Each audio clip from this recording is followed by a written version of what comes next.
Welcome to Sandalwood industry. Thank you. ಮೊದಲ ಚೊಚ್ಚಲ cinema ರಿಲೀಸಿಗೆ ready ಆಗಿದೆ. ನಿಮ್ಮ ನಿರ್ದೇಶನದ ಕನ್ನಡ 14 ವರ್ಷದ ನಂತರ ನಾನು ವನವಾಸದಿಂದ ಬಂದಿದ್ದೀನಿ. ರಮೇಶ್ ಅರವಿಂದ್ ಜೊತೆ ಸಿನಿಮಾ ಮಾಡಿದ್ದೀನಿ, ವೆಂಕಟಯ್ಯನ ಸಂಕಟ. ಹೌದು. ಆಮೇಲೆ ತುಂಬ ಸಿನಿಮಾ ಬಂತು. ನಾನು ರಂಗಭೂಮಿ ಕಲಾವಿದ ಆಗಿರೋದ್ರಿಂದ ನನಗೆ ಅದನ್ನು ಬಿಟ್ಟು ಬರಲಿಕ್ಕೆ ಆಗಲಿಲ್ಲ. ಸೊ ರಾಷ್ಟ್ರಕೂಟ ಫಿಲ್ಮ್ಸ್ ನನಗೊಂದು ಒಳ್ಳೆಯ ಅವಕಾಶ ಕೊಟ್ಟರು. ರವಿಕುಮಾರ್ ನಮ್ಮ ಆತ್ಮೀಯ ಫ್ರೆಂಡ್ ಅವರು ನನ್ನನ್ನು ಕರೆಸಿ ಒಂದು ಸಿನಿಮಾ ಮಾಡು ಅಂತ ಹೇಳಿದರು. ಅದೇ ಪ್ರಸಂಗ ಆಯಿತು, ಅದು ಪುರುಷೋತ್ತಮ ಪ್ರಸಂಗ ಆಯಿತು. ಅದಕ್ಕೆ ಪ್ರಸಂಗ ಅಲ್ಲ, ಪುರುಷೋತ್ತಮ ಪ್ರಸಂಗ. ಈಗ ಸಿನಿಮಾ ಕಂಪ್ಲೀಟ್ ಆಗಿದೆ. ಅವರ ಮಗನನ್ನೇ ಹೀರೋ ಆಗಿ ಪರಿಚಯ ಮಾಡಿದ್ದೇವೆ. ಬಟ್ ಚೆನ್ನಾಗಿ ಮಾಡಿದ್ದಾರೆ. ಋಷಿಕಾ ನಾಯ್ಕ್ ಹೀರೋಯಿನಿ, ಮತ್ತು ಇನ್ನೊಬ್ಬಳು ದೀಪಿಕಾ ಅಂತ, ಮೂವರಿದ್ದಾರೆ. ಎಲ್ಲ ಕಂಪ್ಲೀಟ್ ಆಗಿದೆ. ಸಿನಿಮಾ ಕಂಪ್ಲೀಟ್ ಆಯಿತು. ಆಮೇಲೆ ಈಗ ರಿಲೀಸಿಗೆ ಕಾಯ್ತಾ ಇದ್ದೇವೆ. ಈಗ ಇನ್ನು ಪ್ರಮೋಷನ್ ಸ್ಟಾರ್ಟ್ ಮಾಡ್ತೇವೆ. ಇವತ್ತು ಫಸ್ಟ್ ಪ್ರೈಸ್ ಇದು. ಇನ್ನು ಮ್ಯಾಂಗ್ಳೂರಲ್ಲೂ ಕರೆದಿಲ್ಲ, ನೆಕ್ಸ್ಟ್ ಮ್ಯಾಂಗ್ಳೂರಲ್ಲಿ ಕರೀತಾ ಇದ್ದೇವೆ. ಎಲ್ಲರೂ ಕರುನಾಡಿನ ಎಲ್ಲ ಕಲಾಭಿಮಾನಿಗಳು ಈ ಹುಡುಗನಿಗೆ ಆಶೀರ್ವಾದ ಮಾಡಬೇಕು. ಇದು ನನ್ನ ಚೊಚ್ಚಲ ನಿರ್ದೇಶನ. ಕನ್ನಡ ನನ್ನ ಫಸ್ಟು. ತುಳು ಸಿನಿಮಾ ಒಂದು 8 ಸಿನಿಮಾ ನಿರ್ದೇಶನ ಮಾಡಿದ್ದೇನೆ. ಅದರಲ್ಲಿ ಎಲ್ಲವೂ ಸಕ್ಸಸ್ ಆಗಿದೆ. ಅದೊಂದು ಧೈರ್ಯ ನನಗೆ. ಎಲ್ಲ 100 ಡೇಸ್ ಓಡಿದೆ. ಚಂಡಿಕೋರಿ ಅಂತ ಮಾಡಿದೆ, ಅದೊಂದು 4 ಥಿಯೇಟ್ರಲ್ಲಿ 100 ಡೇಸ್ ಕ್ರಾಸ್ ಆಗಿದೆ. ಆಮೇಲೆ ಅರೆಮರ್ಲಿರಂತ ಹರಿವಿಶ್ವ, ಅದು ಸಕ್ಸಸ್ ಆಯಿತು. ಆಮೇಲೆ ಬರ್ಸ ಅಂದರೆ ಮಳೆ, ಅದು ಮಾಡಿದೆ. ಏರೌಲ್ಯರಿಗೆ ಯಾರೋ ಇದ್ದಾರೆ. ಎಲ್ಲ ತುಳುನಾಡಿನಲ್ಲಿ ಒಳ್ಳೆಯ ಹಾಕಿದ ಹಣಕ್ಕೆ ತೊಂದರೆ ಆಗಲಿಲ್ಲ.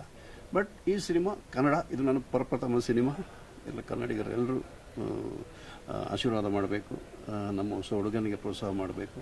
ಆಮೇಲೆ ಹೀರೋಯಿನ್ ಕೂಡ ಹೊಸಬ್ರು. ನಮ್ಮ ರಾಷ್ಟ್ರಕೂಟ ಫಿಲಮ್ಸ್ಗೆ ರವಿಯಣ್ಣನಿಗೆ, ಶಂಶುದ್ದೀನ್ ಇವರು ಫುಲ್ಲು ನನಗೆ ರೈಟ್ಸ್ ಕೊಟ್ಟಿದ್ದಾರೆ. ಫಸ್ಟ್ ನನ್ನನ್ನು ಕರೆಸಿದೆ ಅವರು, ನಮ್ಮ ಪರಿಚಯ ಇರಲಿಲ್ಲ.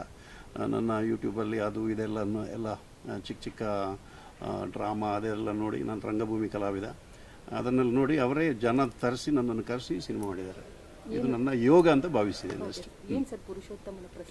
ಪ್ರಸಂಗ ಒಬ್ಬ ಹುಡುಗನ ಡ್ರೀಮ್ ಅಮ್ಮ. ಇದು ಒಂದು ಡ್ರೀಮ್. ಪ್ರತಿಯೊಬ್ಬನಿಗೆ ಒಂದು ಜೀವನದಲ್ಲಿ ಒಂದು ಡ್ರೀಮ್ ಇರುತ್ತೆ. ನಾನು ಹಿಂಗಾಗಬೇಕು ನನಗೊಂದು ಆಸೆ ಇರುತ್ತಲ್ಲ, ಅವನೊಂದು ವಿಷ್ ಅದು. ಅವನು ಚಿಕ್ಕಂದಿಂದಲೇ ಒಂದು ಅವನಿಗೆ ತಲೆಯಲ್ಲಿ ಅದು ಕೂತ್ಬಿಟ್ಟಿತ್ತು, ನನಗೆ ಹೀಗಾಗಬೇಕು ಅಂತ. ಅದಾಗ್ತಾನೆ ಇಲ್ವೋ ಅಂತ ಡ್ರೀಮ್. ಅವನು ಹೋಗುವವನು ದಾರಿ, ಅವನಿಗೆ ಏನೆಲ್ಲ ಸಿಗುತ್ತೆ, ಏನೆಲ್ಲ ಏಳು ಬೀಳುಗಳು. ಕೊನೆಗೆ ಒಂದು ಉತ್ತಮವಾದ ಒಂದು ಸಂದೇಶವನ್ನು ಕೊಟ್ಟಿದ್ವಿ. ಅದನ್ನು ನಾನು ಹೇಳುವುದಿಲ್ಲ ಈಗ, ಸಿನಿಮಾ ನೋಡಿ ಗೊತ್ತಾಗಬೇಕಷ್ಟೇ. ಸರ್, ನಿಮಗೆ 15 ವರ್ಷದ ಜರ್ನಿ ಇಂಡಸ್ಟ್ರಿ ಅನುಭವ ಇದೆ. ಒಬ್ಬ ಹೊಸ ಹೀರೋನ ಇಂಡಸ್ಟ್ರಿಗೆ ಇಂಟ್ರೊಡ್ಯೂಸ್ ಮಾಡಬೇಕಂದ್ರೆ ತುಂಬ ಚಾಲೆಂಜಸ್ ಇರುತ್ತೆ. ಖಂಡಿತ ಹೇಗೆ ಅದನ್ನು? ಖಂಡಿತ. ಅವನನ್ನು ನಾನು ಮಂಗಳೂರಿಗೆ ಬರೆಸಿ ಅವನಿಗೆ ವರ್ಕ್ಶಾಪ್ ಎಲ್ಲ ಕೊಟ್ಟು, ಅವನಿಗೆ ಡೆಲಿವರಿ ಟೈಮಿಂಗ್ ಎಲ್ಲ ಕಲಿಸಿ ಆಮೇಲೆ ಶೂಟಿಂಗ್ ಹೋಗಿದ್ದು.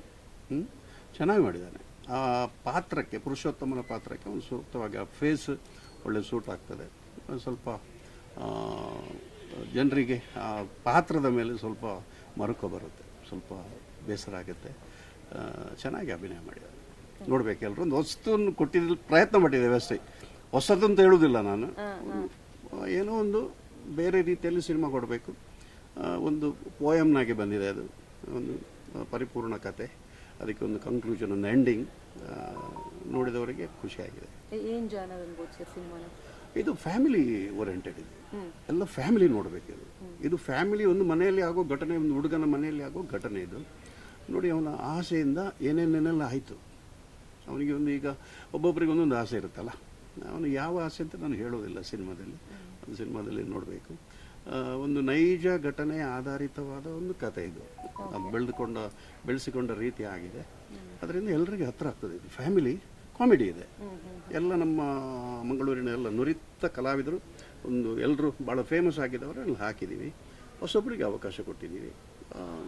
ವಿಷ್ಣು ಸರ್ ಕ್ಯಾಮ್ರಾ ತುಂಬ ಚೆನ್ನಾಗಿ ಕೆಲಸ ಮಾಡಿದ್ದಾರೆ. ಅಸೋಸಿಯೇಟ್ ಆಗಿ ನನ್ನ ಮಗ ಅರ್ಜುನ್ ಕಾಪಿಕಾಡ್ ಅಸೋಸಿಯೇಟ್ ಆಗಿ ಕೆಲಸ ಮಾಡಿದ್ದಾರೆ. ಮತ್ತು ನಮ್ಮದು ಟೀಮ್ ವರ್ಕ್. ನಮ್ಮದು ಬಳ್ಳಿ ಮೂವೀಸ್ ಅಂತ ಒಂದು ಟೀಮ್. ಅದು ನಾವೊಂದು 8-9 ಸಿನಿಮಾ ಮಾಡಿದ್ದು ಬಳ್ಳಿ ಮೂವೀಸ್.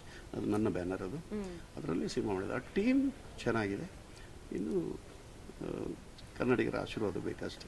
ರಿಯಲ್ ಕತೆ ಅಂದಿ ಸರ್, ತುಳುನಾಡಲ್ಲಿ ನಡೆದಿರೋಂಥ ಕತೆ. ಅದು ಎಲ್ಲರಿಗೂ ಸೂಟ್ ಆಗುತ್ತಮ್ಮ. ತುಳುನಾಡಿಗಂತಲ್ಲ, ಆ ಕತೆ ಎಲ್ಲರ ಮನೆ ಕತೆ. ಅದು ಈಗ ಒಂದು ಮನೆಯಲ್ಲಿ ಒಬ್ಬ ಹುಡುಗ ಇದ್ರೆ ಅವನ ಡ್ರೀಮ್ ಏನಿರುತ್ತೆ, ಅದು ಒರಿಜಿನಲ್ ಕತೆ. ಅದು ನಮ್ಮ ಮನೆಯಲ್ಲಿ, ನಿಮ್ಮ ಮನೆಯಲ್ಲಿ, ಎಲ್ಲ ಮನೆಯಲ್ಲಿ ಆಗಿರೋದೆ ಅಂತ ಕಥೆಯನ್ನೇ ಆರಿಸಿದ್ದೀವಿ. ಬಟ್ ನೈಜವಾಗಿ ಮೂಡಿ ಬಂದಿದೆ ಸಿನಿಮಾ. ಎಲ್ಲಿ ವೆರಿ ನ್ಯಾಚುರಲ್. ಮಂಗಳೂರೇ, ಎಲ್ಲ ಮಂಗಳೂರೇ. 7 ದಿವಸ ದುಬೈಗೆ ಹೋಗಿದ್ದೀವಿ. ಓಕೆ. ಅದೇ ಸಸ್ಪೆನ್ಸ್. 7 ದಿವಸ ದುಬೈಯಲ್ಲಿ ಹೋಗಿ ನಮ್ಮ ಟೀಮ್ ಅಲ್ಲಿ ಶೂಟಿಂಗ್ ಮಾಡಿ ಬಂದಿದ್ದೀವಿ. Okay sir. ರಿಲೀಸ್ ಪ್ಲಾನ್ಸ್ ಎಲ್ಲ ಯಾವ ಥರ, ಯಾವಾಗ ಶುರು ಮಾಡಿ? ಫೆಬ್ರವರಿ 2025, 26ಗೆ ಅಂತ ನಾವು ಪ್ಲ್ಯಾನ್ ಮಾಡಿದ್ದೀವಿ ಈಗ. ಇನ್ನು ನಮ್ಮ ಪ್ರಮೋಷನ್ನ ನೋಡಿ ಆಮೇಲೆ ನೋಡಬೇಕಮ್ಮ. ಅದು ಪ್ಲ್ಯಾನ್ ಆಗಿಲ್ಲ, ಪಕ್ಕ ಪ್ಲ್ಯಾನ್ ಆಗಿಲ್ಲ. ಬಟ್ ಒಂದು ಈ ಟೈಮಲ್ಲಿ ರಿಲೀಸ್ ಮಾಡ್ಬೋದು ಅಂತ ಪ್ಲ್ಯಾನ್ ಆಗಿದ್ದಾರೆ ಪ್ರೊಡ್ಯೂಸರ್. ಈಗ ಪ್ರಮೋಷನ್ಗೆ ನಾವು ಸ್ವಲ್ಪ ಕಷ್ಟಪಡ್ತೇವೆ, ಅಲ್ಲಿಂದ ಇಲ್ಲಿ ಮ್ಯಾಂಗ್ಳೂರು ಎಲ್ಲ. ಸರ್, ಈ ಕರಾವಳಿ ಭಾಗದ ಕಂಟೆಂಟು ವಿಶ್ವಾದ್ಯಂತ ಸದ್ದು ಮಾಡ್ತಿದ್ದಾರೆ. ಖಂಡಿತ ನೀವು ಕರಾವಳಿ ಭಾಗದವರಾಗ್ಬಿಟ್ಟು ಎಷ್ಟು ಹೆಮ್ಮೆ ಅನಿಸುತ್ತೆ? ಸಂತೋಷ ಆಗುತ್ತೆ, ಹೆಮ್ಮೆ ಆಗುತ್ತೆ ಮೇಡಮ್. ಋಷಭ್ ಸರ್ ಆಗಲಿ, ರೋಹಿತ್ ಅವರು, ರಕ್ಷಿತಾ ಆಗಲಿ, ನಮ್ಮ ರಾಜ್ ಆಗಲಿ ಎಲ್ಲ ನಮ್ಮ ಜೊತೆಗಿದ್ದವರು. ರಾಜ್ ಎಲ್ಲ ನಮ್ಮ ಜೊತೆಯಲ್ಲಿದ್ದವರು.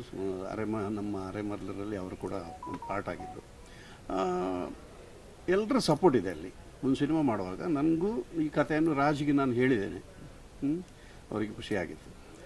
ನಾವೆಲ್ಲ ನಮ್ಮ ಸಿನಿಮಾದ ಬಗ್ಗೆ ಗೊತ್ತಿದ್ದವರ ಅಲ್ಲಿ ಹೋಗಿ ಕೇಳಿ ಸಿನಿಮಾ ಮಾಡಿದ್ದೀವಿ. ಎಲ್ಲರ ಹತ್ರ ಕೇಳಿದ್ದೀವಿ ನಾವು. ಆದ್ದರಿಂದ ನಮ್ಮ ಕರಾವಳಿಯಲ್ಲಿ ಒಳ್ಳೆ ಪ್ರತಿಭೆಗಳು ಇವೆ. ಇನ್ನೂ ಬರಲಿಕ್ಕಿದೆ. ಇನ್ನೊಂದು ಸಬ್ಜೆಕ್ಟ್ ಎತ್ಕೊಂಡಿದ್ದೀವಿ. ನೋಡೋಣ, ದೇವರಿದ್ದಾರೆ. ನೀವು ಒಂದು ಪ್ರಮುಖ ಪಾತ್ರದಲ್ಲಿ ಹಾಂ, ನಾನು ಒಂದು ಪಾತ್ರ ಮಾಡಿದ್ದೀನಿ. ನಾನು ಮೂಲತಃ ರಂಗಭೂಮಿ ಕಲಾವಿದ. ನಾನು ಕತೆ ಬರೀತೀನಿ, ಹಾಡು ಹೇಳ್ತೀನಿ, ಸಿಂಗರ್ ಎಲ್ಲ ಪ್ರೊಡ್ಯೂಸ್ ಮಾಡ್ತೀನಿ, ಡೈರೆಕ್ಷನ್ ಎಲ್ಲ ದೇವರು ಒಂದೇ ಬಾಟ್ಲಲ್ಲಿ ಹಾಕಿ ಕೊಡ್ತಿದ್ದಾರೆ. ಒಂದು ಪಾತ್ರ ನಾನು ಮಾಡಿದ್ದೀನಿ. ನೆಕ್ಸ್ಟ್ ಇನ್ನು ಮುಂದಿನ ಸಿನಿಮಾಗಳನ್ನ ನಿಮ್ಮ ನಿರ್ದೇಶನದಲ್ಲಿ ಕನ್ನಡದಲ್ಲಿ ನಾವು ಎಕ್ಸ್ಪೆಕ್ಟ್ ಮಾಡ್ಬೋದು? ಖಂಡಿತ ಮಾಡ್ಬೋದು. ಇದೇ ಬ್ಯಾನರಲ್ಲಿ ಇನ್ನೊಂದು ಸಿನಿಮಾ ಮಾಡ್ತೀವಿ. Thank you.